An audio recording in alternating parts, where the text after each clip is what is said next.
until Wednesday at 5 o'clock in the mornings. That has run now for 2 weeks. We're expected to go into the third week this week. And just 2 days ago, the Prime Minister came to announce additional days of no movement, now taking us all the way to September 12, I think it is, which will essentially mean that you'll have Saturday to Wednesday as no movement days. It's been particularly difficult because the country is going through a third phase, and it simply means that there has been a significant rush on the hospitals. So up to yesterday, for example, Jamaica was seeing 669 people in hospital, with 184 moderately ill, 101 severely ill, 48 critical. And severely ill and critical means that there would be a demand, a reliance on oxygen supply. This is medical grade oxygen supply. That also, the figure of 669 hospitalized with the 669 confirmed COVID patients. You would have other patients there who are yet to have their COVID results. And as a consequence of that, some of them would also be in critical condition and in severely ill condition, which means that they too would be relying on oxygen. Well, on the weekend, it was a mad rush, confusion, if you may, simply because some hospitals were entirely out of oxygen. Others were very, very low. And so the logistics came in. People had to be shipping oxygen from one hospital to another in order to save lives. The report we have is that there were a few incidents of people who had no oxygen at all, and as a consequence, some of them passed. The ministry has not yet released that officially, but of course, the reports we have from doctors in a few hospitals, probably 2 or 3, is that that is exactly what happened. That's extremely sad and shocking. It is. That just should never have happened. That's a concern here too in Antigua in terms of, well, not the oxygen running out. There's certainly no indication of that at all. But in terms of the availability of hospital beds because of the rising COVID numbers. And I'll share those numbers with you in a little bit, but I did want to ask you, Damien, just a quick follow-up. Is that the lines or the throngs of individuals lining up to be vaccinated, is that situation continuing or has it subsided? It is continuing, and if I could get the capabilities as a co-host, I'd play a clip for you from the Prime Minister. It is continuing, and that is because you could make a, or Azem, you could make a. Yeah, 1 second. Yeah, sure. That is continuing, and it is continuing because significantly, a large number of people are now beginning to wake up to the realities of this thing called COVID. I think to a great extent, people were not taking it seriously. And it is now beginning to hit home that their friends are dying, their grandfathers are dying, their children are dying. We have hit just about 1,568 people since the virus was confirmed in Jamaica on March 10 last year who have passed.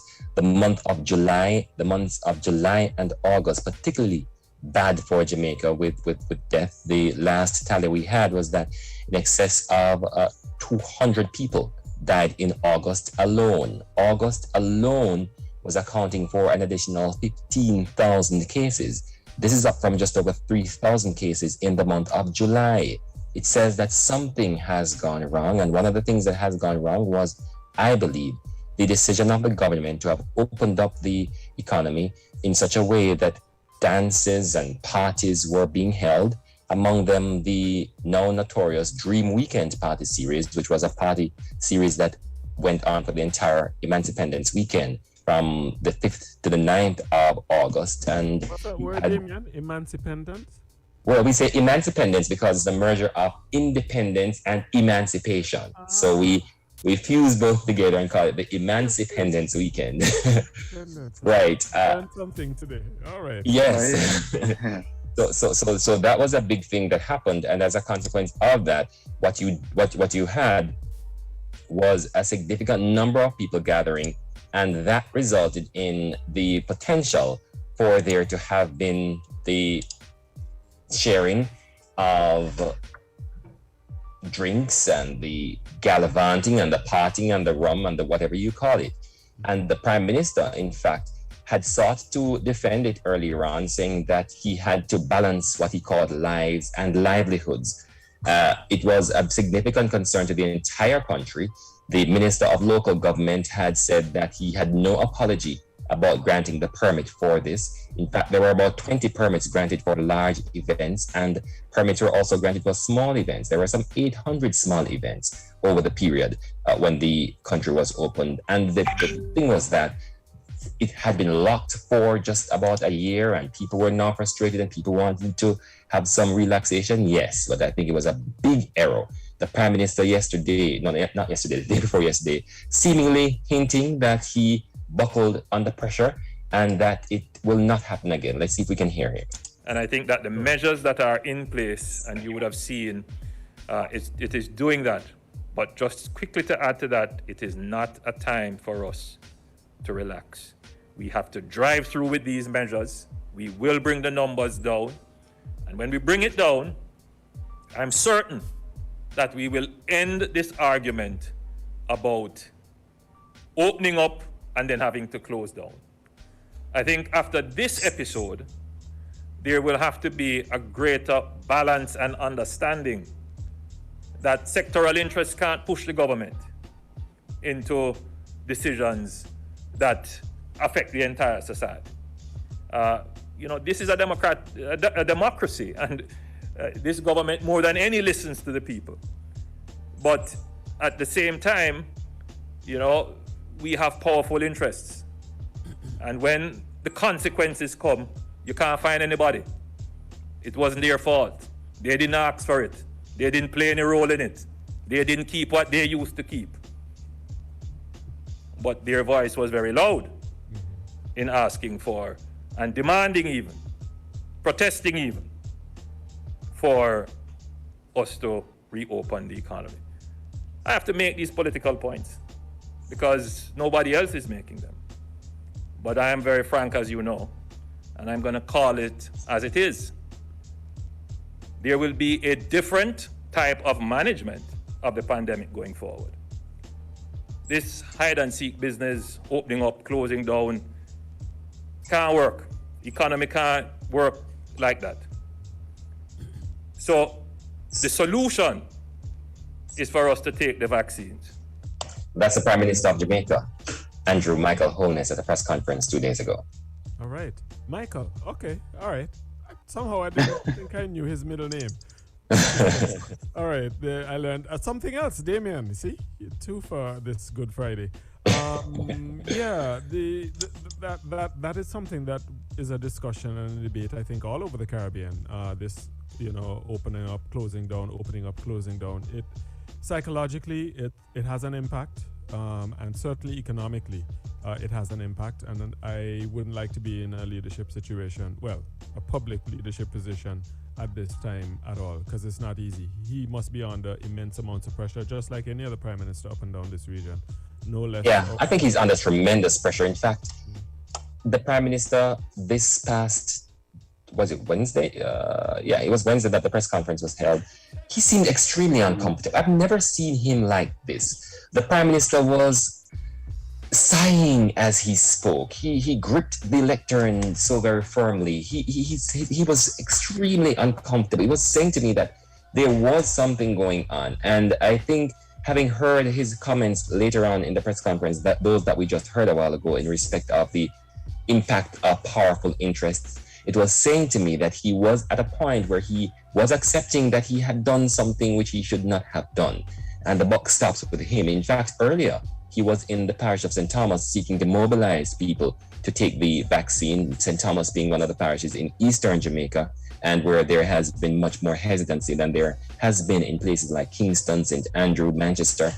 The Prime Minister was there too, and he was talking about the fact that he has to now take control and that mistakes were made. Things happened that should not have happened, were what he was saying. And I'm getting the feeling, as we've been hearing too, that there has been some amount of debate in the cabinet as to just about how much to free up the society. There are interests who are lobbying on behalf of the business sector, and there are those who are following the science and are insisting that there should be stringent lockdowns. My real disappointment, though, Matthew, is that last year, August, in the independence period, there was a decision to have opened up the economy, and we paid for it.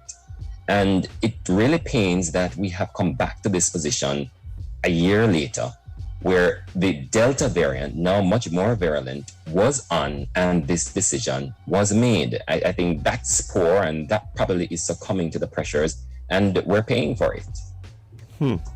It's very interesting.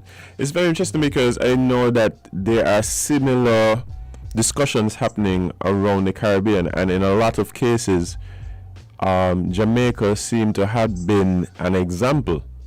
A lot of the arguments that are being made in some of the other nations, including St. Kitts, have come directly from discussions that would have taken place in Jamaica. There would have been even Jamaican advocates who would have been present at certain round tables and stuff via Zoom right here in the Federation. The persons whose voices were loudest, let's say, about reopening, especially as it relates to entertainment, have their voices been heard post the spike that you guys have seen now? No, which is exactly what the Prime Minister was saying. They're gone. They have disappeared as the parties that have been kept. Disappeared. You hear nothing. In fact, the most we would have heard is probably about 2 or 3 weeks ago, when one entertainment personality was saying, since they say it's a spike, let's just cooperate now and watch, but not accepting in any way any responsibility. In fact, the organizers of Dream Weekend, that mass party that was held in Western Jamaica a couple weeks ago in the Emancipendence period. So now's the third time I'm calling the word Emancipendence, Matthew. Yes. He sent out a whole trail of approvals and commendations from the police and the fire services and the Ministry of Local Government, granting the permit and essentially preparing a review of the event to say that it was successful in respect of the operation side of it. But then our reporters would have read and would have seen instances where people were in the party without masks. Well, Dream Weekend has sought to explain that this happens because people were drinking, so they would not be expected to be having their masks on while they're drinking. But outside of that, there were complaints that at the gates were people who were able to be buying armbands marked vaccinated, because among the protocols was that people who are entering the facility must be able to show that they have been fully vaccinated. And so you would have had people who are turning up there who would not have been. They should have also had people who, if they're not fully vaccinated, then of course they should have a negative COVID test. There were people there who were, as we got it, able to enter without having to show proof that this COVID test belongs to me. So I bring you a COVID test with Matthew's name on it, or John Doe or Kevon, and you look at it, it's a COVID test result, negative, go ahead. But am I really Kevon? No. So there were those kinds of weaknesses, which meant that positive people could have been in that party. And then there's this big thing, remembering that there's a 14-day quarantine, 14-day incubation period for this disease.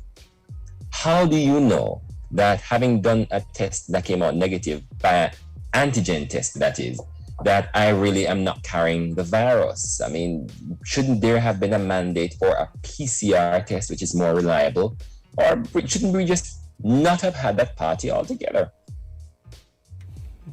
Oh, decisions. I must ask you, has the opposition sought to capitalize on this perhaps moment of, I don't know if you would characterize it as a moment of weakness. Have they sought to capitalize on the Prime Minister's faux pas? I don't think capitalize may be the word to use, because it gives the impression that there is politicization of the matter. The opposition is extremely concerned about it. In fact, on Tuesday, the opposition leader held a broadcast to the nation where he was making certain proposals. In fact, he listed about 9 of them that he thought the government should be immediately hopping on. It's subsequent to that press conference, that broadcast to the nation, that the Prime Minister held his press conference. The opposition believes that in respect of the matter of oxygen supply, that the government should be now seeking to, one, expand the facilities for people, or the opportunities for people to obtain oxygen. At present, there's only one supplier, that being IGL, and there's a major spat going on now with IGL reporting that it did not have any cooperation from the government in projecting the amount of oxygen it would be needing over a particular time. It said that despite repeated requests to the government for this, none came. The Ministry of Health, of course, is denying that claim and saying that it had discussions, note, discussions with IGL from as far back as June, outlining what the projection was. But then at June, we never had a third spike, did we? And that raises serious concern. But as Dion Jackson Miller, one of our broadcasters and journalists here in Jamaica, was highlighting last night, this is not something you simply have a discussion about. This has to be a letter written and responses being written to the claim that you're making in respect of the demand for projections. It just doesn't happen like that. I spoke, for example, to one of my friends in the nursing fraternity in one of our major hospitals on the weekend, and she told me that it was an emotional encounter the night before when a patient almost passed out on her. She said the patient was saved only because another patient died, and so she was able to use her oxygen. She said, Everybody exposed, everybody mixed up, positive, negative, and suspected. Every single ward is housing COVID patients. How things are going with the lack of beds and oxygen, we're basically just having to wait until somebody dies to get the bed or the oxygen for another person. And she told me, pray to God, no one for you gets admitted because it's spreading on the wards too. And then she warned, anyone you know, just beg them to stay in, full stop. That's the situation we're facing now with hospitals overrun. The government has warned that people who are not in emergency situations should remain at home. The hospitals are not accepting you with a broken leg. Well, that's an emergency, but with a cut on your leg, no, find somewhere else to go. You have to be an emergency case, gunshot wound, or other serious illnesses to be admitted to the hospital, and understand that you run the risk of contracting the virus there.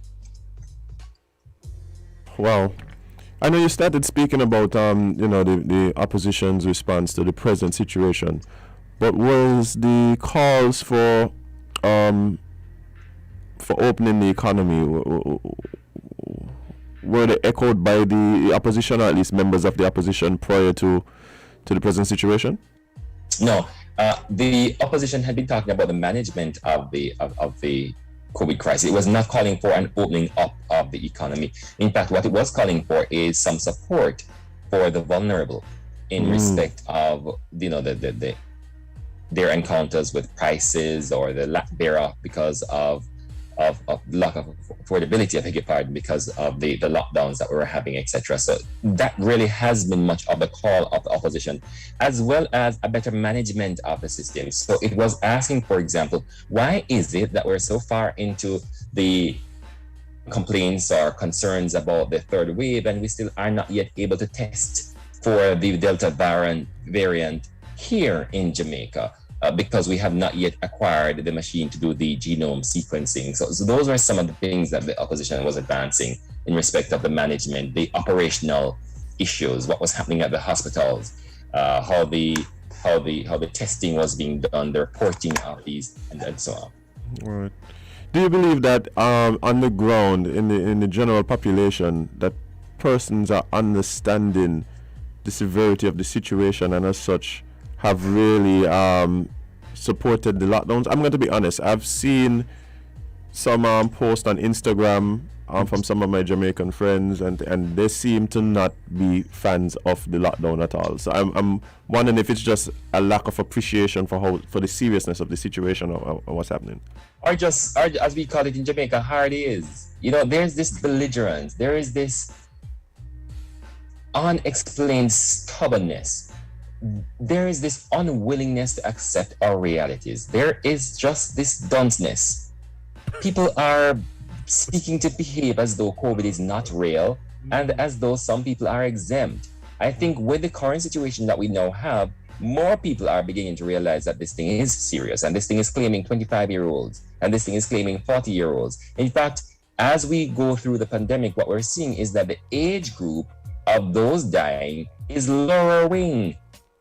And that means that the older people who would have gone out to get their vaccination among the priority groups are being protected. So some of them are getting the virus, but they're not dying. But another big observation is that those who end up in hospitals, in fact, in one hospital where there were 96 patients, of the 96, 91 were unvaccinated. 4 had received the first dose.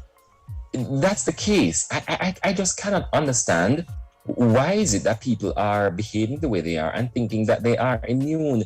What we're seeing now is with people dropping and dying and people being admitted, more people are turning out to be vaccinated because they are now understanding that this probably is their only protection. And in fact, they've been saying so, that they've watched and they've seen what happened. We've lost healthcare practitioners to this virus.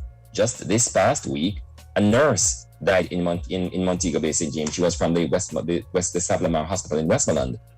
She was not able to get any oxygen, the doctor was reporting. In fact, the Western Regional Health Authority had come out to say it's not true, claims that she was not on oxygen. Well, a doctor who was a part of the team that attended to her told us that is plainly not true. At one stage, they had to be bagging her. Bagging her is actually physically seeking to get oxygen in her lungs.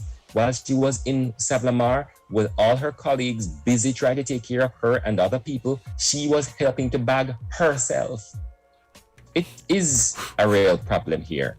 And I think people are waking up to the realities, and that's why they're rushing the vaccination centers now when weeks ago they were empty. It's a problem. And you have the messages of the anti-vaxxers just as strong as you have the messages of the vaxxers. In fact, the messages of the anti-vaxxers may be stronger than the vaxxers. Yes. I think everybody has a right to say what he or she believes, but at the same time, you have to be responsible with that right. And I'm not detecting responsibility on the part of many influential people, and that's causing a problem. Wow. Yeah, Damien, I find that I think I use a particular term to characterize some of my anti-vax friends. They would literally, bombard me with messages throughout the day. And yes, me too. One of them, Christ. What is the point? I'm already vaccinated, so if I'm going to be followed by Bill Gates or magnetized or whatever, it's already done. I'm doomed to my fate. But they wouldn't stop. I actually had to block one of them this morning because I wake up in the morning and there are at least 5 messages and memes in my feed and my WhatsApp from this particular well-known anti-vaxxer. I won't call his name. I won't give him any level of notoriety or dignity. But it's just crazy. And here it is, you're describing I can't the understand real it. world situation of people dying, and these people are just obsessed with this vaccine. And what I can't understand is the genesis. Like, where did this start? And yes, you have a right not to take it. I decided to have taken it. But where did it start? What's the motivation really? Why are you trying to convince everybody else not to do it? I don't know. It's like a religion for them. I don't know. It's like they're trying to convert people to their religion of anti-vax. I have no idea. I don't know if they get money for everyone they convince not to take it. I have no idea. It's amazing, quite frankly. And I haven't been this blunt about my feelings about this particular group of characters in probably ever. I'm happy I pulled you out.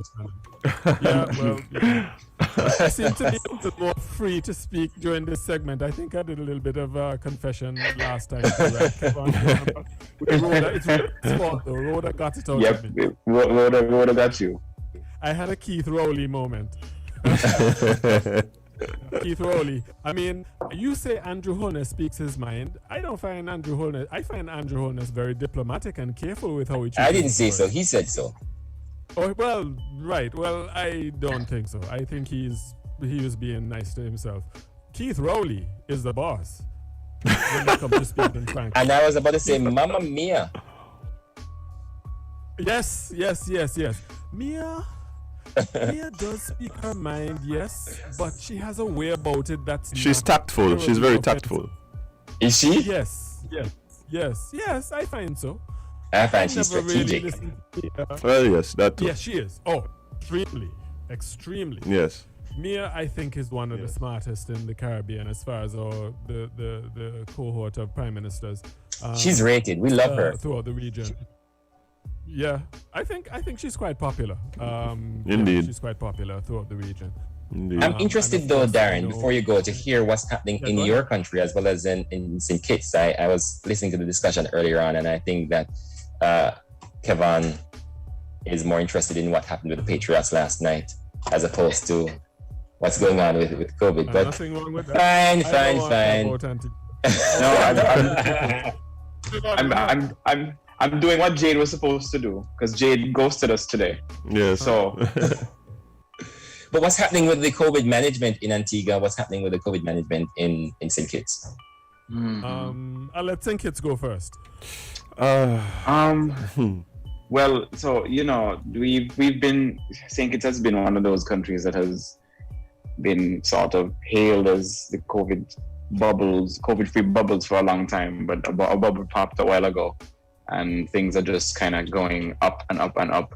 We spent almost an entire year having about 60 something cases in total, and now at this point, within maybe the last 4 months, we just broke 1,000 cases between our two tiny islands. So, I mean, I don't think we're doing so great. And travel remained open all this time?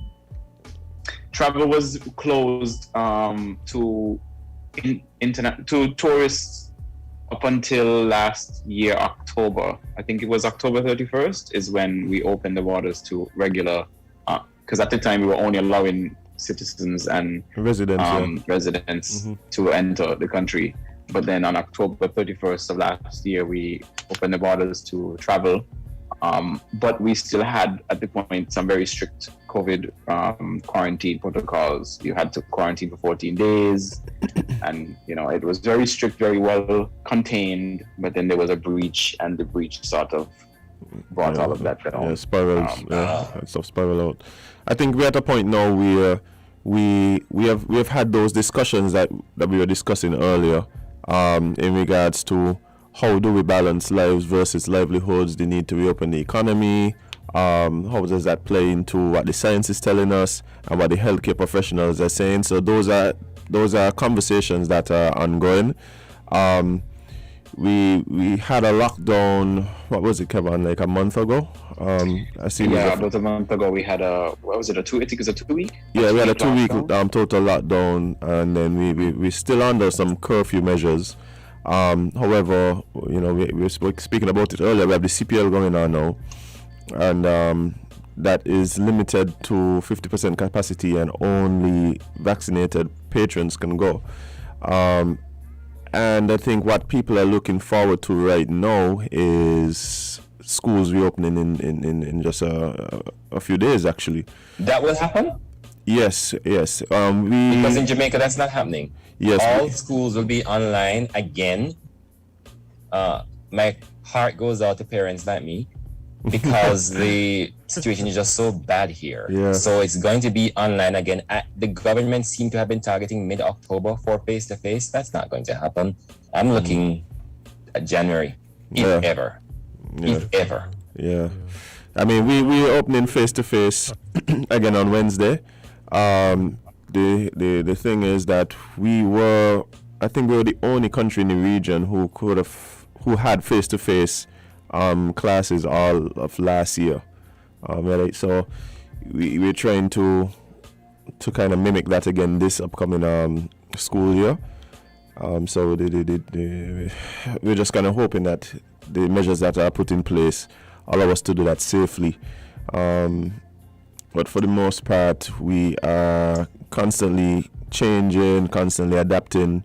And the thing is that it seems as though we're at a point now where the perspective of the government is changing a bit. We see the relaxation of some of the regulations and protocols, including quarantine for incoming travelers and visitors. We now have home quarantine and stuff like that, which we did not have prior to last month. So there's some changes, and we're waiting to see what the effects of those changes are and if we can manage the risk, because I think we all understand that the issue isn't just people getting sick or whatever, but one of the big concerns should be not getting into a position where our healthcare system and our healthcare resources are stretched to the point where we are unable to provide care for the persons who need it. So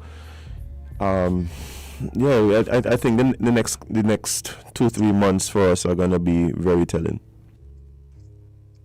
Just very quickly here, Damien, the highest number, we did have a lot of engagement from our acting chief medical officer this week. She appeared on national TV on Monday night, I believe it was. And I think for maybe for some people, the first time, the situation that we're facing with this COVID, particularly this surge, was really made clear. She spoke in ways and in terms that everyone can understand, which is always a good thing for a public health communicator and a public health official.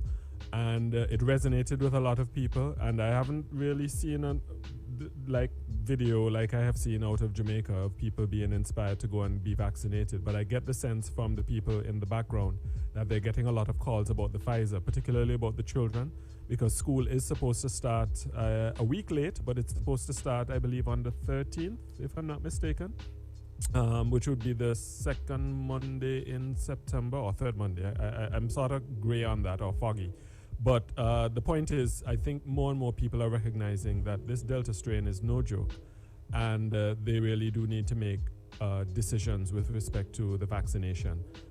We now have 5 options in Antigua. Of course, the AstraZeneca, which we've had from inception. We have Sinopharm from China. We have Sputnik V from Russia. We have the Johnson & Johnson, and did I say Pfizer? Yeah. So we have 5 vaccines. The Pfizer is the one that has authorization from the FDA to be applied to children that are 12 and over. So a number of parents have even called me for the numbers to go and get their children registered to be vaccinated. There's going to be a vaccination day tomorrow at the American University of Antigua, which is just out of St. John's, about 10-15 minutes out of St. John's. So the plan is a number of schools have been sending out messages encouraging parents to take their children to get the Pfizer in the preparation for the resumption of school. My boys are registered for the shot, so keeping my fingers crossed and trying to give them plenty juice and vitamin C. That's what the experts tell me to do. So yeah, I think it's a time where we have to either fish or cut the bait. This is a critical time for all Caribbean societies, and I'm hoping that the anti-vax messaging is losing luster. There's supposed to be a protest tomorrow by people who are anti-mask, but I don't. They refer to themselves as the freedom fighters. They don't think the government is handling the crisis properly. Of course, the government takes a dim view of their approach. So there's, of course, that raging debate about anti-vax and vax. But I think we have now 41,000 people in Antigua that have taken the vaccine, one either partially or completely. So people are hoping that we're going to get to a critical mass and people will recognize that, listen, this is no joke, especially seeing what we've seen and hearing what you've described as happening in Jamaica. Well, I do hope that it makes a difference. Under normal circumstances, we'll be reviewing the administration of the Jamaica Labour Party over the past year.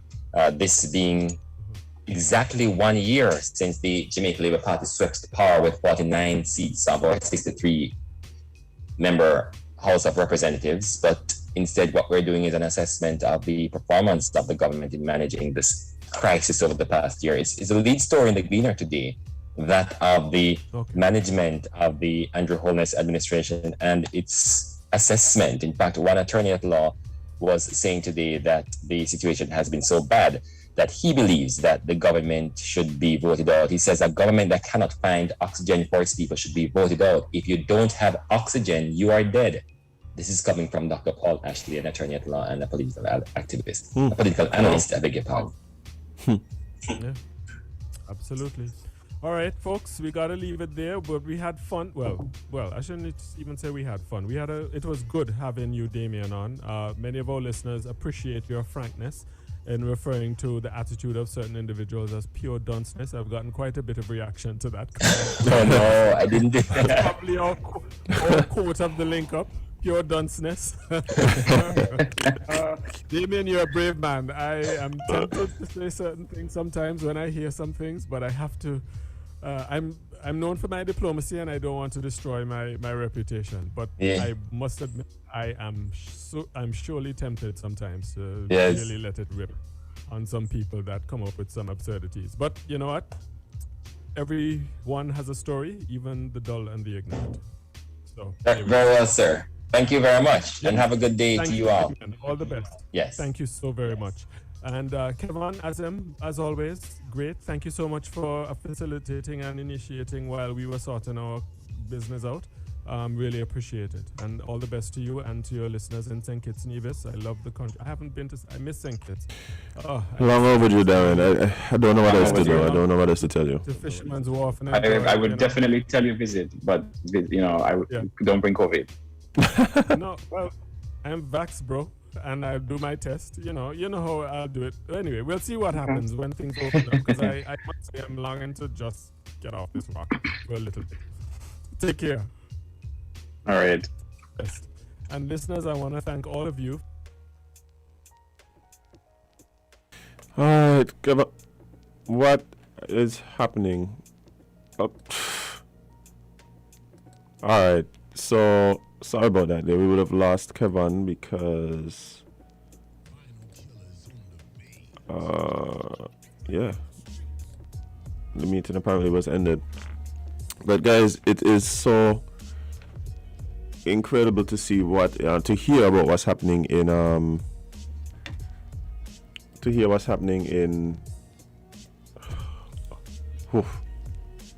I don't know. I'm a bit in shock, to be honest, listeners. I have been following what's happening with some of based on what some of my friends have been posting in Jamaica, and like I've been saying, it's been rough. Kevon, you there? I'm back. Good. Yeah. I was just saying that I'm a bit in shock about just how serious and how dire the situation is there in Jamaica. I have been looking at posts and stuff from friends of mine in Jamaica, and it's been very rough for me to fathom exactly how bad it is, to be honest. And the thing that's concerning for me is that, like I was saying, a lot of what was being said in Jamaica is what is being used as the benchmark. It's what's being used as the arguments around the Caribbean, not just in St. Kitts, but a lot of islands. Right? A lot of the... And again, the problem is always, now that this is the case, those people are quiet. Mum's the word no. Everybody, like, mum's the word no, nothing to say. And that's always how it is, eh? Always. That's always how it is. Shrug. Do you believe, for instance, that what happened in Jamaica would affect people's view in some of the other islands? I mean, even here, let's talk about here. Like, do you think people are looking at Jamaica and going, okay, perhaps we shouldn't have these vaccinated only events? Do you think people are going to say, well, Carnival should be virtual again? Like, do you believe that? I'm not talking from the government standpoint or even the organizers of these events. I'm talking just from the general populace.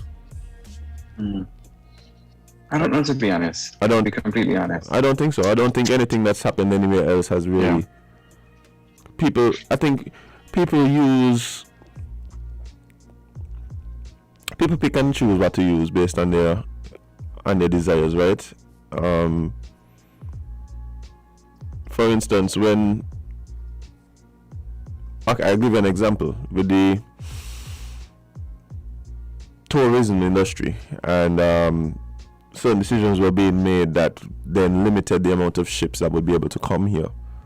I mean, I heard people arguing about the fact that, oh, we're losing those ships. Those ships are going to, for instance, places like the BVI Atoll and stuff.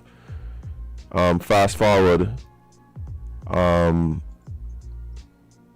those same countries would have, by some indication, had spikes as a result of some of the visitors and stuff like that. But the people, like that, nobody does see that. Like, nobody does see that. You understand? Nobody does. You don't hear the arguments. You don't hear those people come back out and say, hey, perhaps we dodged a bullet there. Hey, perhaps we need to look at that and say, we can't just do what they did. We kind of have to put some other things in place. Because I do believe that that's the way we should go. Like, it's okay to go and have your view and say whatever, but when new information comes to the fore, then you need to incorporate that into your stance. You know, if we're looking at it and say, hey, this is how, you know, we'd want to be able to have some of the same events, some of the same sort of things happening. We'd want to have some of the cruise ships coming. We want to, whatever it is that you're looking at other countries and going, hey, why aren't we doing that? Yeah. When things blow up in their faces, like, it doesn't mean that you can't have that. It just means where the shortfalls, and be able to say, well, hey, if we're going to do this, well, we probably need to institute X, Y, and Z. But a lot of times, everybody just goes mum, because nobody wants to admit that they were wrong. Right. You understand? And, it's. I think that type of discussion doesn't really be a fruit. It's sad. Yeah, it's sad. I have somebody trying to join the conversation. Hi, caller. Good morning. You're live on Island Tea. What's up? Hi, good morning, family. Good Morning. all the tea drinkers. Morning. Boy, I tell you, look, Jamaica is a country I love, you know. I studied in Jamaica, and I love Jamaicans. I had some of my best days, you know, when I was at university. Right. I had great friendships, you know. So whenever I hear news like that, my heart grieves. My heart grieves. Now, the same oxygen thing Barbados is climbing up itself to, you know. Because I have a relative who said that right now the Barbados government is busy trying to get a thing to start an oxygen plant. Because they don't have enough. Now, whenever you don't have enough, the owners then is put on the medical staff to decide who will live and who will die. I said nothing nobody want to carry. You see like what the man said? And we are the anti-vaxxers then. When you hear, well, boy, we didn't have enough, you know, so they might decide, well, the young live and the old die. It might be your relative, and it's the recklessness. And you talk about the demand. The same thing here. The chamber talking out of two sides of his mouth. Mm-hmm. Out of two sides of his mouth, you know. They want the place open up, and we joining in. Nobody is here to help these Caribbean countries, you know. By the time that this corona thing over, all of us gonna be bankrupt. Mm-hmm. Bankrupt, while some people, in spite of the pandemic, will come out richer, you know. Well, if we bankrupt, the money I think One was somewhere thing else. you must eat is food. That's all I have to say. Yeah. Yeah, you ain't see everybody will be rushing to go buy food. They're going to come out on top. Yeah. You know, it is so sad. And our people, we're still not taking it serious. When I heard that that number 5 and then somebody was suggesting that we have number 6. You can't count. Do ratio. Jamaica has over 2 million people? Yeah. Yeah. At And 2 some of million. them are not in a position to even help themselves if you're not Jamaica. There's a wide gap between the have and the have-nots. And the have-nots exceed their halves by a ratio maybe 10-20%, not percent, times. But sometimes the people who ain't able to help themselves can't help themselves economically or even medically, physically. I'm not sure no nothing. They are going to be the ones who are going to die, you know. They're going to die. Yeah. A lot of us around here have this thing like a joke. Well, I'm gonna tell you something. One of the conversations that I've been hearing more and more is by who got to dead, let them dead. And the thing is, that is on both sides. That is not a pro-vax or vaccine hesitant. It's on both sides. So my thing is, when you get in that kind of conversation on both sides, it's we don't have any feeling for one another. It's just that, you know, when you're heartless, you hear, okay, I knocked down something. You don't, oh well. You know, some of us had that. You hear something happened, and you ask who it is. That's the first question you ask, eh? And depending on the answer, you don't, oh well. I want all people to take it serious. A lot of you who are asking for the Pfizer, it is here. They cannot give you Pfizer when you need oxygen. It can be no use to you. And I hope that they start to stack up.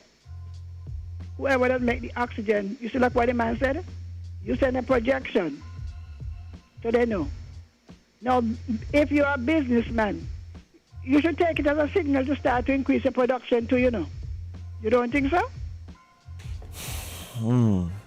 Yeah. Yeah.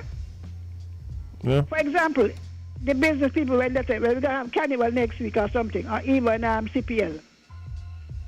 In your planning, your budget, well, we're going to have to increase the production or the importation of certain kind of goods. So if you know that already tell you, look, we expect a spike in the next 3 months. To me, you have a responsibility based on that to increase the production, maybe not 3 times, but you don't wait until it starts, because even the oxygen in the air, you just can't open your mouth and make it. Yeah. So I hope that the people or the company producing oxygen, because the same thing happening in Bahamas. It's happening all over. It's happening all over. I mean, India was one of the first places where we really saw this thing just get really out of hand. I think what happened is that we have to, like you say, a lot of people are kind of not looking at this thing so serious. So if you have that view, then preparation is not going to be adequate. Also, I think right, and I also think that it has to be real coordination between a lot of the stakeholders, whether it is the medical fraternity, the hospital itself, and staff and management. Speaking about where we anticipate shortcomings, in the worst case scenario, we have to prepare for that. We used to do scenarios. The worst case. So when people arguing, oh, nobody can go to the hospital, darling. When life and death is at stake, your little cut or your little fever can be treated at home. We got to be realistic. And I hope now what the company in Jamaica was suggesting, that they should have been told directly to increase the production. Well, I hope these other countries and our company, I think it was Island Gases and somebody else. Carib Supply, I think. Yeah. I think it's two of them sell oxygen. Well, honey, Mr. Manager, start. Because the number of people who objecting and carrying on have not decreased. In fact, some of them are more influential, in keeping people away from taking the vaccine. And the hospital, what's there? 15 beds? 15 beds. They got 23-something ventilators, which means you're going to get your ventilator in the passage. Take this thing serious. It grieved my heart for Jamaica, Because in case of what, no matter what people say, they're nice people. They got the wicked, the cocksankies, and they got the bad. They got the bad and the good. But I believe they have more good than bad. So all of us mind. Take the thing serious. The Pfizer is there.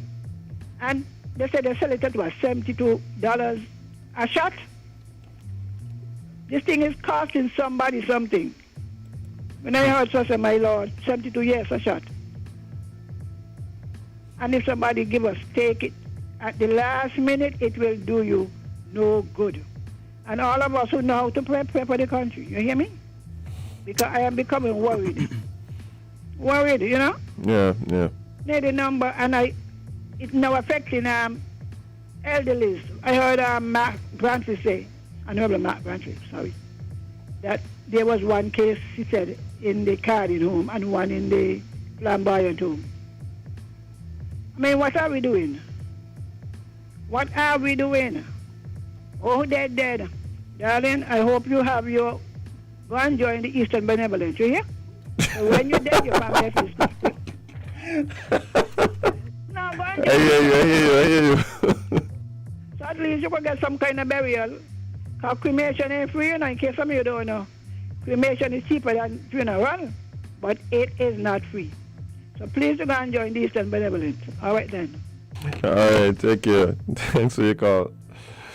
Yeah, but guys, I think we're really gonna have to use the advantages that I use the capital that we've been able to build up, right? We had 9 months last year without any community spread after we opened up, and even though we had an opportunity to lock down and get things under control, we're going to have to use this time wisely. What are the plans? What is it that we're trying to see happen? And what's the look for the future going forward? We're really going to have to figure out what that is going to have to look like and make some wise decisions. We can't wait and continue to be reactionary. We're going to have to anticipate, and we have enough examples around the region for how certain methods do and where the shortcomings were, where the shortfalls were. What is it that we have to do to prevent getting ourselves into some of the same situations that some of our Caribbean brothers and sisters have gotten themselves into. And the hope is that we are able to make those decisions in a timely manner and not when it's too late. But guys, we're going to take a short break and we're going to come right back right here with more Island Tea. Stay tuned, stay locked.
Run to Hosford's Furniture and Appliances in Ashley Furniture Home Store now and get a chance to win free groceries for 1 year. By popular demand, Cashback is back, but this time Cashback is back with more quality appliances, more great prices and fantastic deals, more of Hosford's fabulous FlexPay payment plan, and more free groceries. A whole year of free groceries. Come to Hosford's Furniture and Appliances in Ashley Furniture Home Store today and get absolutely free groceries with every higher purchase and a chance to win free groceries for 1 year. Great deals on furniture and appliances. Get cash back for free groceries with FlexPay higher purchase and a chance to win free groceries for 1 year with every $500 spent. All great reasons to shop at Hosford's Furniture and Appliances in Ashley Furniture Home Store this coupon season. Terms and conditions apply. See stores for details.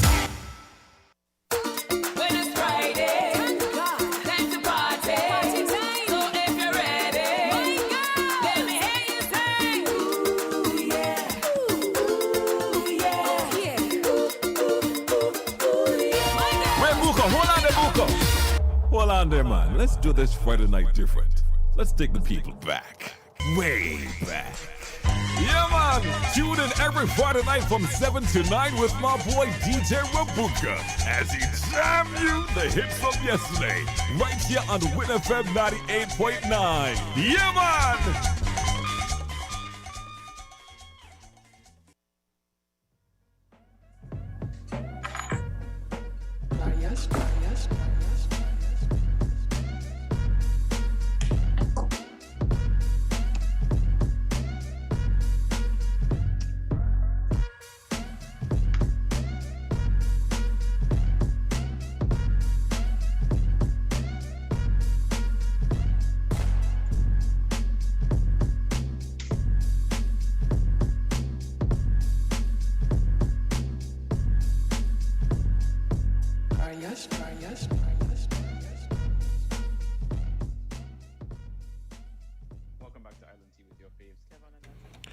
Good morning and welcome back to Island Tea right here on WINNMedia SKN. And guys, this morning we're joined by friend of the show again, Mr. Patrick Thompson from Cuna Caribbean Insurance. How are you doing, Patrick? Good, man. And I've been listening to you vibing from morning, you know. Yeah. You know, a friend of the show, you know, so you got to keep up with what's happening. Yeah, man. But it's always a pleasure when you come in and hang out with us and letting us know exactly what's happening at Cuna, what you guys have available for us. So what's up? Well, previously you just ended a segment which dealt a lot with the COVID and in particular Jamaica. And as you know, I'm a Jamaican, so my heart was moving because I've been getting some bad reports, you know. Wow. Yeah, man, people lying down in Mandeville Hospital in the corridor, no beds available, you know. And I wish people would take this thing seriously. It's not a joke, you know. And so COVID not only affects you from a health perspective, but from a financial perspective. And this is where Cuna has stepped up to the plate, and we are offering some coverage, some assistance, if you may, to our members and the members of the credit union. If you were affected by COVID, many have lost their jobs or have had to close their businesses and sometimes not able to pay their premiums or having difficulty at least paying the premiums. And Cuna has put together a $1 million fund from which we will pay up to 6 months of your premiums if you have struggled and kept your policy up to date up to now. So we will pay 6 months of your premiums. The website www.cunacaribbean.com. The application forms are there, or you can visit the credit union. Fill out the forms, send in the application. Within 5 days, we'll respond to you and tell you whether or not you qualify. What are some of the considerations for persons to be able to qualify for this? You must indicate or prove that you either lost your job or closed your business because of COVID. You know, so it's a COVID relief fund, so it has to be COVID connected.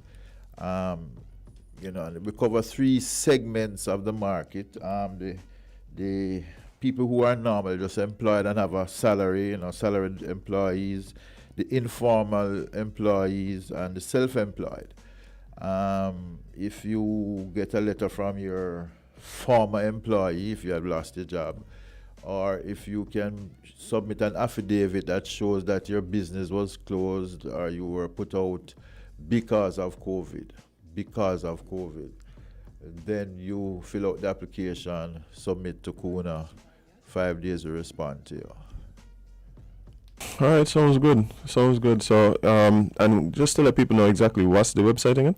www.cunacaribbean.com.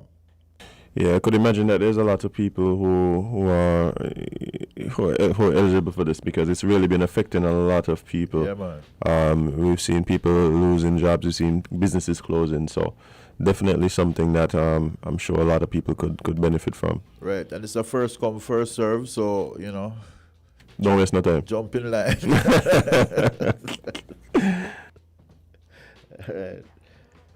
All right, so that's the first good news we want to bring to the public today.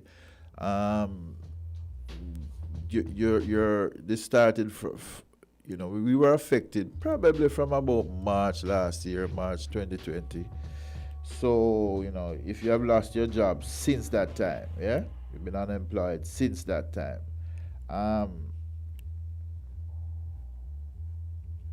your policy though has to be in force. You can't be more than 90 days behind in your payments. So you can't say, well, my policy, because I was not working, my policy, is lapsed. No. We give you, say, 2 months behind, we still will give you the benefit. Okay, got you. So that's our COVID relief, and it's it's for all the Caribbean, yeah. So it's not just St. Kitts, it's all the OECS and the rest of the Caribbean. So, like I say, jump in line quickly. A lot of people are seeking to get this benefit. For sure. So Cuna is trying to give back in these times of real hardship, as the man said. Is a pandemic, it's not this. We have never seen this before, and we don't know where it will end. No, if a person tells you they know what's going to happen, don't listen to that person. We have been in the federation. We've been doing pretty well compared to others, yeah. Well, certainly compared to Jamaica, but then we are a smaller island, so 2 islands, but smaller. Yeah, I mean everywhere has their unique set of circumstances, correct? Right. I think that we really at a point where we have to use our, like I said, the advantages that we've been able to garner just based on how we've geography. Yeah, at least up until now, yeah. So with things like this coming in to really lend some assistance, I believe that is a really good thing that Cuna is doing, recognizing the situation that people are in. Right. And I just want to say my telephone numbers are 665-6238 and 762-2973. You call me, because sometimes, some people use the social media and the website. Some people, will just call you and talk to you, Right. So I want to make that available. And we'll try and speed up the process as quickly as possible. There are 2 other things that I want to mention that has happened, that Cuna has brought recently. We have 2 plans, the Advanced Protector and the Family Critical Illness Plan. So we have the Family Indemnity Plan, right? And it had a critical illness rider. The rider was only available to the member who had the Family Indemnity Plan. But now, the FSRC has approved us selling the Family Critical Illness Plan, not just as a rider to the FIP, but as a plan in itself. Now, what's the difference? The plan is a person sick could be covered under the FIP. 6 persons could be covered under the FIP, but only the member could have access to the rider, the critical illness rider. Now, since critical illness is a plan in itself, 6 persons can be covered under that plan. And if you had the rider before, you can still have the plan. So it's almost like a double benefit, And this one is called what? The critical illness plan, family critical illness. So in not just the federation, but all the OECS, almost 80% of deaths are caused from what they call non-communicable diseases, right? Oh, yeah. Yeah, and that is like heart attack, stroke, paralysis, cancer. Just had a meeting recently with prostate cancer being the most prevalent. I mean, us brothers have to be careful and get ourselves tested. Yeah, but don't play that. Don't play that. So that's the one that those 5 critical illnesses we cover under the critical illness family plan, indemnity plan. Critical, and it's not a rider anymore, it's a plan, and 6 persons, it's available to 6 persons. And if you had it before as a rider, we won't cancel it. You can also keep it as the rider to your plan and apply for the full plan itself. Oh, okay. Right? So that's to me, why that's a good one. We struggled with the FSRC, but they have finally agreed and approved it. Nice. Regulators always want to hold up the thing, Yeah, well, they have to cross the T's and dot the I's. Right. That's their job. So so that's now available in the federation. It was not up until recently. St. Lucia had it, but since St. Lucia has been approved, we are now approved, and the rest of the OECS we're just approving Montserrat now. And we're going to be approving all the OECS region. Awesome. Yeah. So Awesome. we're moving with that.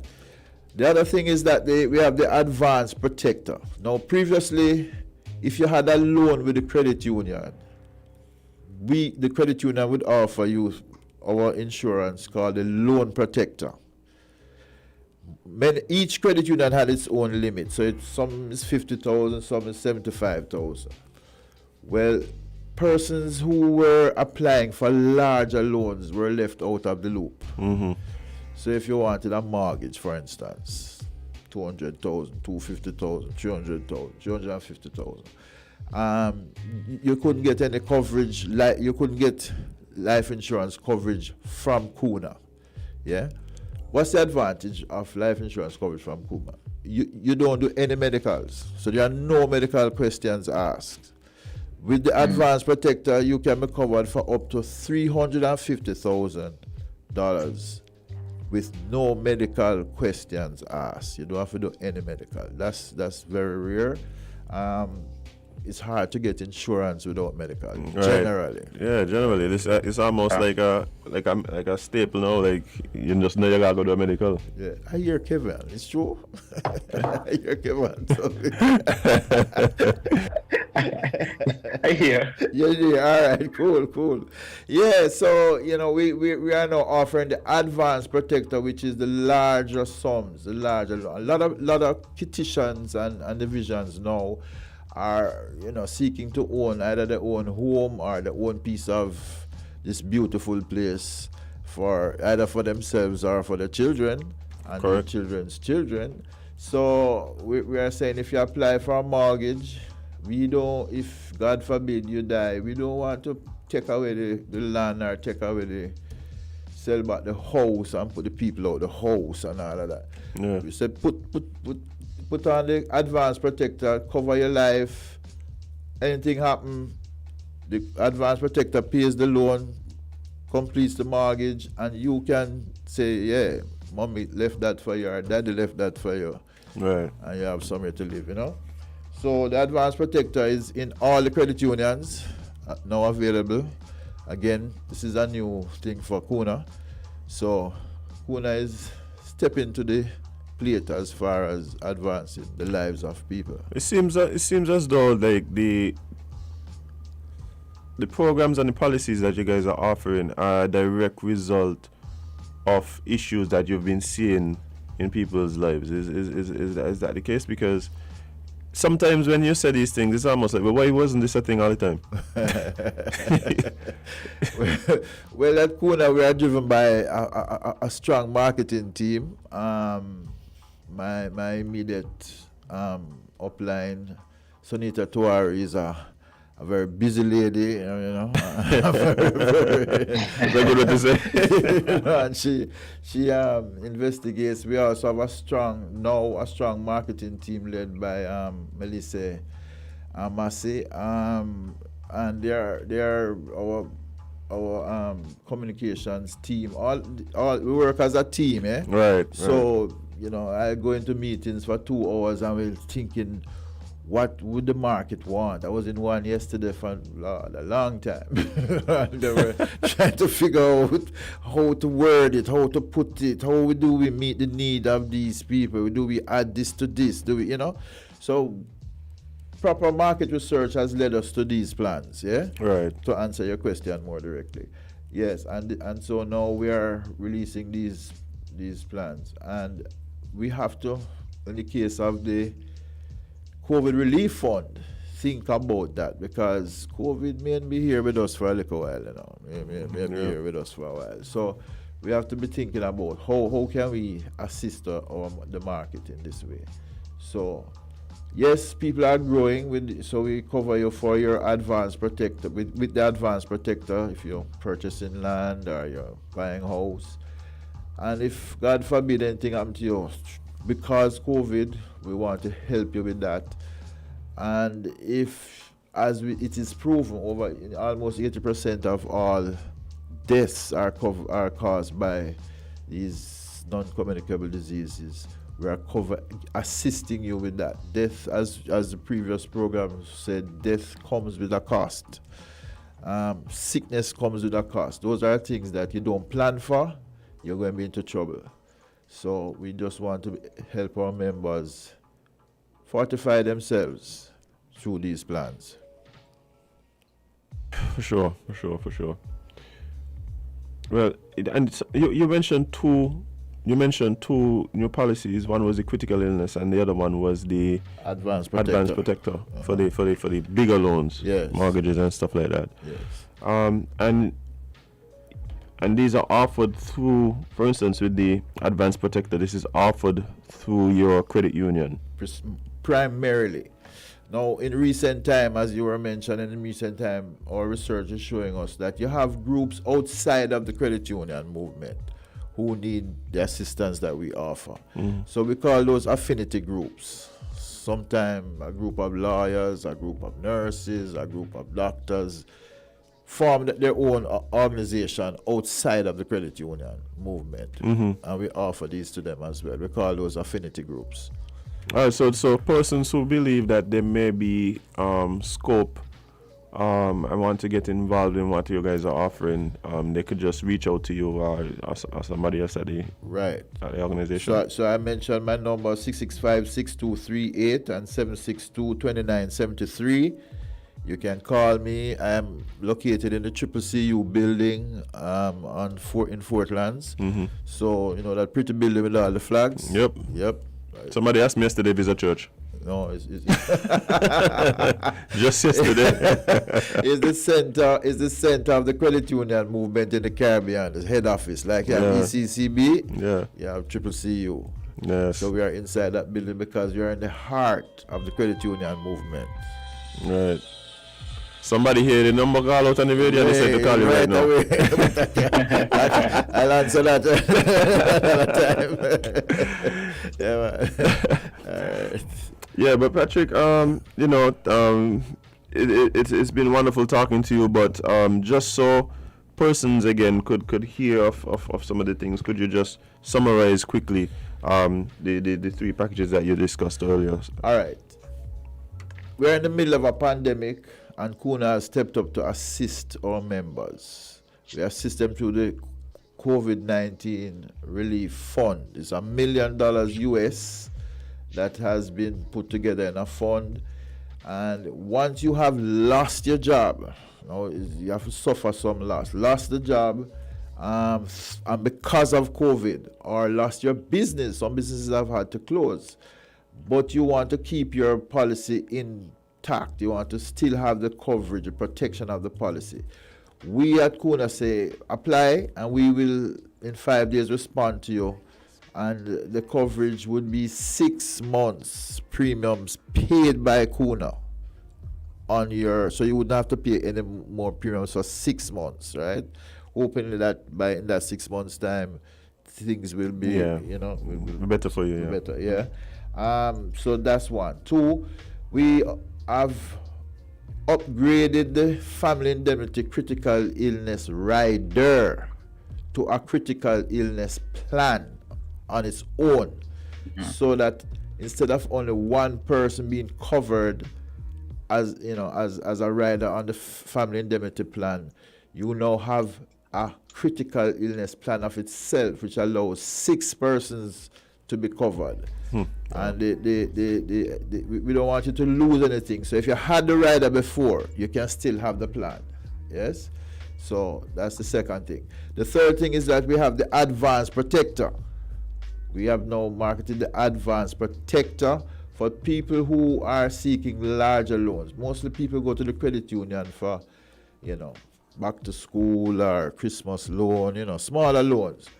But we are saying if you want a mortgage, larger loans, 200,000, 250,000, 300, 350,000, we cover you at the with the advanced protector, offered through the credit union still, so you can get the mortgage from the credit union and you can be protected, so that God forbid anything happen, you don't have to be thrown out of your house. Your people don't have to be thrown out to repay the mortgage. Well, I think that these are all very timely and important policies that I'm sure a lot of your members could take advantage of and really see some benefit from. It's amazing, guys. If you believe that any of these are things that you are interested in, I want to get more information about, feel free to reach out to Patrick and his colleagues at Cuna Caribbean Insurance.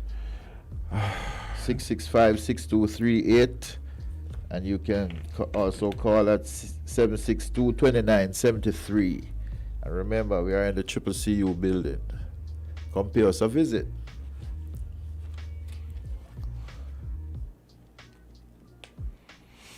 Here we go. And you have all that information. If you missed any of it or you need to get any of these numbers back, just rewatch the link, because it's on YouTube and it's on Facebook. Right. But we will now jump into a very short break, and we will come back with more Island Tea on WINNmedia SKN. We will be right back.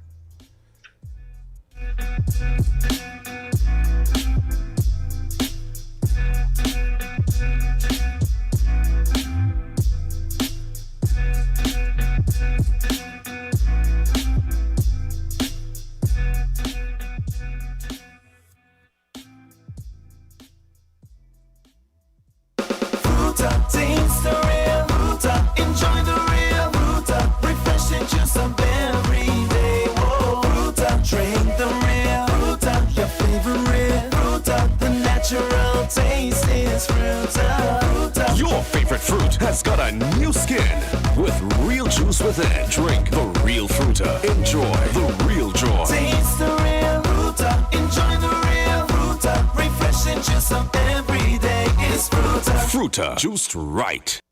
Campari, grapefruit, easy for we. Brother, he no hard it, easy for we. Campari, he no cup, easy for we.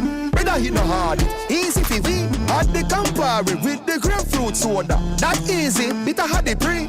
Simple mixer, easy 1-3. Campari, grapefruit, that easy for we. If you mix a Campari grapefruit, add 1 part Campari to 3 parts grapefruit soda. Drink at the bar, on the beach, or when the girl reach. Must be 18 years or older to drink. Drink responsibly.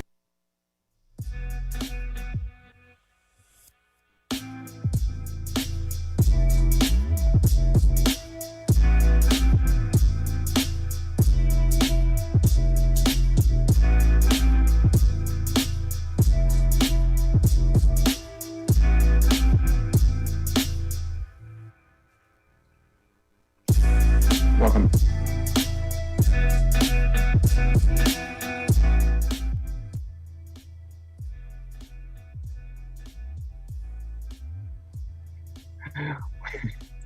Welcome back to Island TV Show. Please, Kevon. And Azem. Fun times. I just love when people are attentive to what we say. Very attentive. I mean, understand. We've been asking for a new computer forever. Nobody gives us that. You're asking for too much. Oh, You're yeah, not asking perhaps. for the things you need. You're asking for the things you want. I think we need one though. Yeah, but you know, Yeah. that's all I could think of is the reason why we didn't get one yet. Yeah. But Kevon, let us proceed with the With tea. some tea? Yes, indeed. So let us get into it. So let's give you a little COVID update. You know, we talked a little bit about it during Cross Caribbean Link Up, but here's some digits for you. So confirmed cases within the last 24 hours, and this is as of Thursday, the 2nd of September, 10:30 p.m. stands at 18. Total number of cases since the beginning of the pandemic, 1,166. Active cases are at 502. Recovered cases, 659. This is a very blurry photo. Number of cases split between both islands. The total for St. Kitts, we have 990. Nevis, we have 176. And our death toll is now at 5. There's been an additional digit added to that. Yeah, condolences to the family member, man. Condolences To the family members. and friends. Yeah. Wow. Yeah. Oh boy. Mm. Reading this never gets easy. Yeah. Yeah. It's always tough moving on because it just feels like Heavy. you don't know where It's to go heavy. from there. Yeah, it's heavy. It's heavy. But we shall push through. I don't even think I want to read this one anymore. But Read it. Grenada has also recorded 3 COVID-19 related deaths within 72 hours. Within a 72-hour period, Grenada recorded its 3 COVID-19 related deaths. All individuals died after being admitted to the COVID-19 unit at the general hospitals. 6 individuals are currently hospitalized because of complications related to the virus. The island is experiencing a heavy community spread of the virus with over 400 active cases. The daily COVID-19 dashboard for September 1st shows that 125 were confirmed as positive through PCR testing, but there are hundreds that are still awaiting results. Senior Medical Officer Dr. Mariana Charles disclosed on Thursday that the rate of COVID-19 positive confirmations has increased from 3.2% to 11%, a change that has been described as dire. This is bad. This is not good, everyone.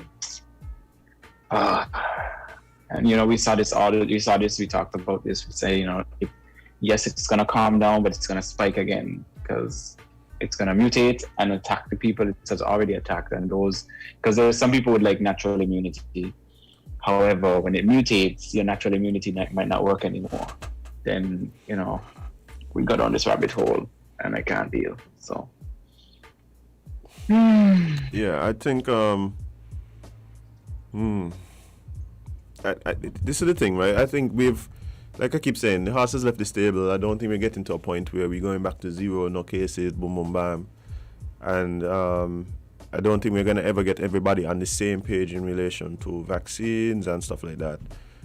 Guys, do what you can to protect yourself. If it's looking like a situation where everybody at some point is going to be exposed or even contract the virus, then to me, the wisest thing to do is to do the things that we know help you to deal with the virus. Right. So of course that means exercise, that means eat healthier, that means get your body weight under control, get your diet under control, work on your overall health and immunity, and in order to allow yourself to build up your health, in the meantime, protect yourself with the non-pharmaceutical measures. Wear your mask, sanitize, be careful in social interactions. Be careful you let in your home.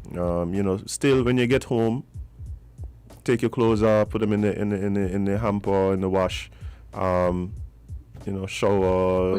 Take a shower and sanitize your hands. The usual. We know what to do. Still wipe down your groceries, and a lot of people who are doing it. during the pandemic, Yeah. and then some have slowed down. Still wipe them down because people go into grocery stores, they take out something, they put it back, they take it up to look at it, they put it back. Yeah, and I think what we're seeing around the world is the COVID fatigue setting in, and so a lot of things that people may have done, they stopped doing. We're at the same time, what's happening is that we're seeing increases in the spread. We're seeing spikes, but we've just been going through it so long that people are getting tired and changing the mode of operation, and I think that is exacerbating the whole problem. So.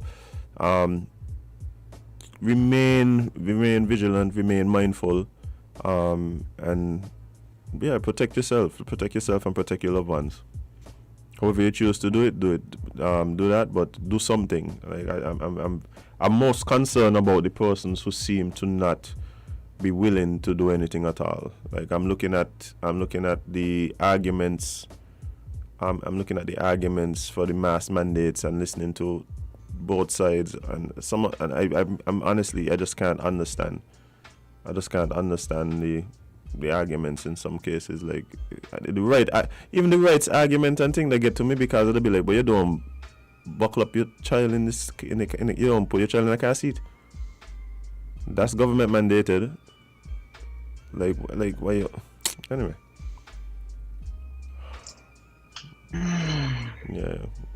Anyway.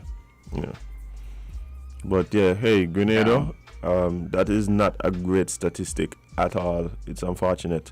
I'm hoping that, and I keep saying this, but it's true. And every time we read these articles and every time we give these statistics, it really rings even more true. I don't want to hear about any more COVID related deaths. Like I don't want to hear about anymore. Yeah, me too. I don't want to hear about no more about it. Like, yeah.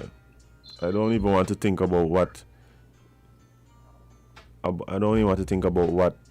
the conversations with like my grandkids would sound like when we start talking about COVID. I think we're in it now and we can't really fully grasp what's happening, the situation that we're in. I think when we finally get to a point where we feel like we either have it under control or we're out of the pandemic and we look back, yeah, it's gonna be wild. Yeah, it's the optimism for me. It's gonna be wild. Trust me. It's gonna be wild, and we have to look back at it and be like, wow, remember when this was the thing? But not only that, you're gonna be, when you look back and you start figuring out what your position is. What your position is and what your position were, and like at that point we have hindsight, and hindsight is 2020, and you start figuring out what side of the fence you were on and the arguments you were making and how adamant you were about certain positions. Like a lot of us are gonna have to do some soul searching. And try to figure out exactly when, because this is what I'm telling you, right? I said it in the last segment. When I hear people saying things like, bye, just let them dead. And I know where it's coming from. I know it's coming from a place where you can't see a path where you're able to earn. You can't see a path where you're like, but how am I going to pay my bills in the next 6 months? Like, my savings gone. Like, I ain't earning nothing. And at some point, you're going to have to come to grips with that statement you made, And I understand where you're coming from, but at some point, you're going to have to ask yourself. At some point, you're going to ask yourself, like, where that come from? And that might not be until this thing is over and we really see what happened and have a full view of it. But at some point, then people are going to think to themselves and figure out what was going on with me, right? Anyway, I'm still asking what's going on in Iraq with the foreign trade, but nobody answering me. So let's move on. Don't ask me these questions, please. Let's jump over to Barbados. So the Prime Minister, Bradshaw, has said that an all-online school will begin from September 20th. Classes will be fully online when school begins the new academic year on September 20th, which is the Minister of Education statement. The decision comes amid a new strong surge of COVID-19 infections. Oh boy. Apparently linked to the dangerous and highly contagious Delta variant, which has affected more children. A number of schools, including the Daryl Jordan Secondary and the Blackman and Gallup Primary, have been pressed into service at isolation centers. We believe, after discussions this morning with the various representatives from the trade union movement, as well as the PTA, we believe that the time has now come for us as we approach the start of the September term to go fully online. And therefore, I want to announce that all classes will begin for both students at the public and private schools on the 20th of September, but they will now be fully online. This was also a video statement that was released. Over 100 students are now in isolation across the various centers, and the minister explained that the surge of COVID-19 cases continues. If it continues in the way it is, more schools may have to be drafted to assist the Ministry of Health with isolation facilities. So, long story short, things are not going so great in Barbados. Schools are being closed, everybody could be online, and they're now using the schools to isolate people because of lack of space. I stop play with I stop play with this thing up. Hey, when we can recognize, right? And when are we going to like? This is my thing. We have to come up with. We have to figure out two. To me, we only have two parts. One part is do what we have to do to get the virus to stop spreading and get it to zero. That's going to be hard. It's going to cost a lot of people. Mm-hmm. Or we just figure out what will be. And then who going to take responsibility for that? The problem I have is like all the people who be talking about like let it be. They ain't got to answer no questions to nobody. You know? They don't. They ain't got to answer no questions to nobody. Like, okay. And I understand like people's view to a certain extent. We have a friend of the show on the live saying, you know, the vast majority of people who had COVID are fine. Now, I don't understand what that means. Like, I don't understand what that means. Yeah, I don't understand what that means. Like, what does that mean? Like, the vast majority of people who get in car accidents are fine. What does that mean? That's also a massive fact. What does that mean? Like, I just, and it's not that, and I'm not, it might be just my ignorance, you understand? I just don't understand. It just might be my ignorance and I just maybe missing certain parts of the argument. So maybe it's an oversimplification of the argument. I just don't understand it. I don't think so. I think I'm right on board with you, to be quite honest, because sometimes you hear these people arguing when it comes to like numbers and statistics. Oh, but this amount of people have recovered. And the thing is, but okay, if there is, so I'm getting a response to the question, Kevon. Not to cut you off. Okay. It says it means stop forcing people to do what they don't want. Full stop. Now, I understand that's what you're saying. I don't understand how you get from the vast majority of people are fine, so stop telling people what to do. And then the thing about it is, I don't even believe forcing is the correct term there. You understand where I'm coming from? But I still don't understand. But you're saying, Kevon, sorry. I just, people are, a lot of persons are bringing up the arguments all the time that, this amount of people have recovered and the rate of death is very low. I think that if there is a rate of death, that is an issue, to be quite honest. Bro, I don't know if it's just me. There's a rate. Yeah.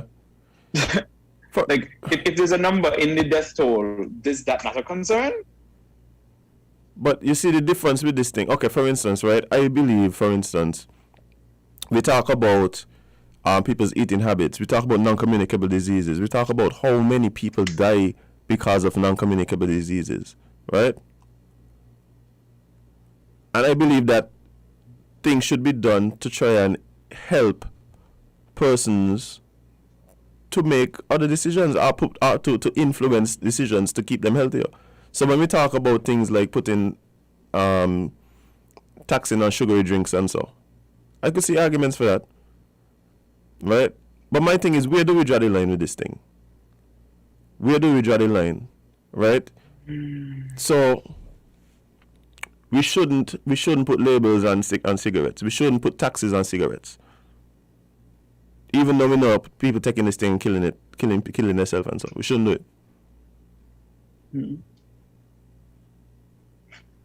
That's what I'm saying. Like, where we draw the line with this thing? Like, we have, as a society, right? We have seen things that negatively impact people and their health, and have put policies in place, in some cases to directly take away those options, in some cases to make those options less attractive, right? So this is to me, this is right in the line.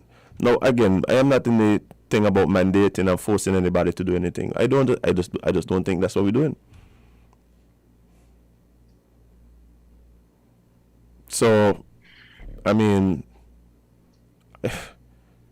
and then the issue I have in too is like, a lot of people, and this isn't to anybody in particular, a lot of people know they don't want to do this. So a lot of people know they don't want to wear masks. A lot of people know they don't want to take the vaccine. But then when we ask about, okay, so what should be done?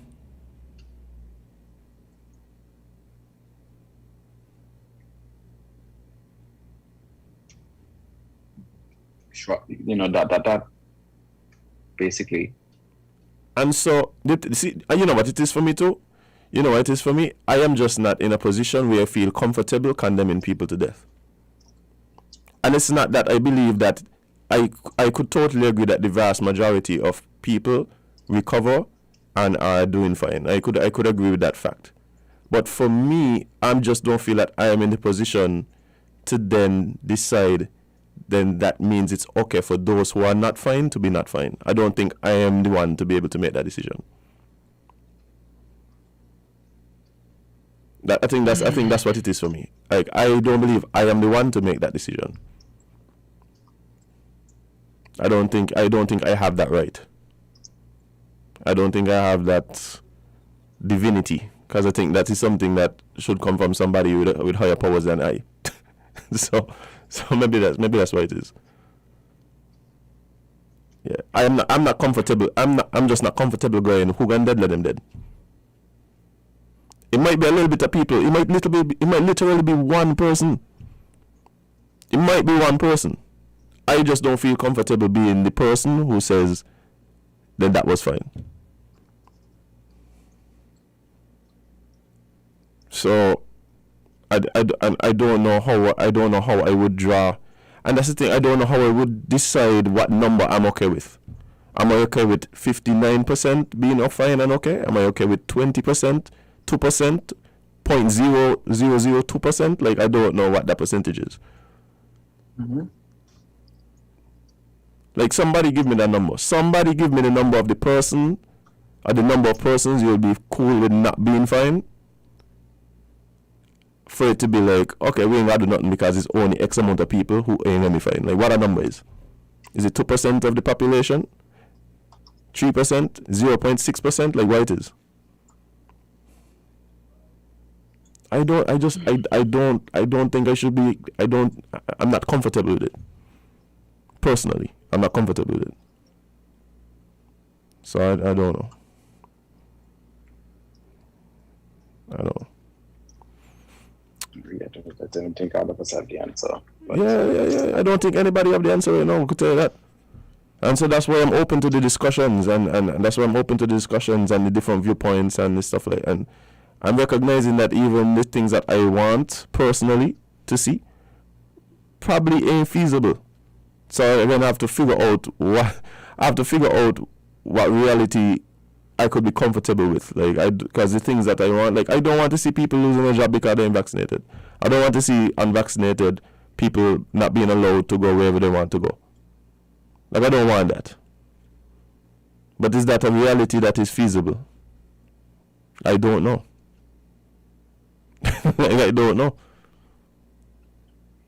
So I guess and I guess as a society we're gonna have to go through this battle, because really and truly it's becoming a battle. Like, it's not a war on COVID, you know. Right now it's a war of ideas and viewpoints and views and priorities. Like, that's where the real war is. The real war is against the virus.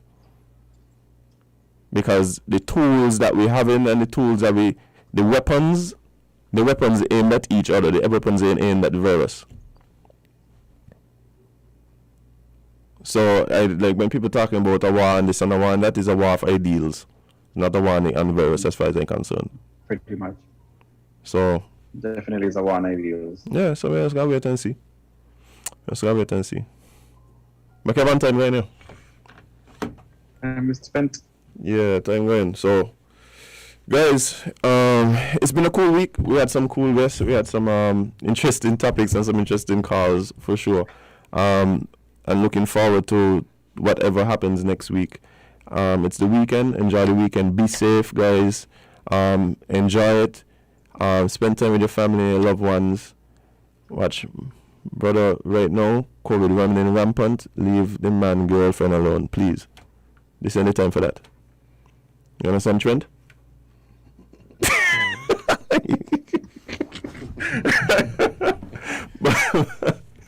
But guys, if you joined us online, whether it's Facebook or YouTube or on the WINNMedia SKN's website, we appreciate it so much.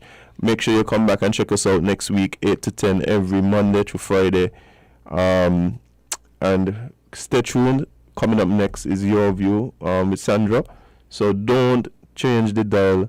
Stay right here, all right, on WINNMedia SKN.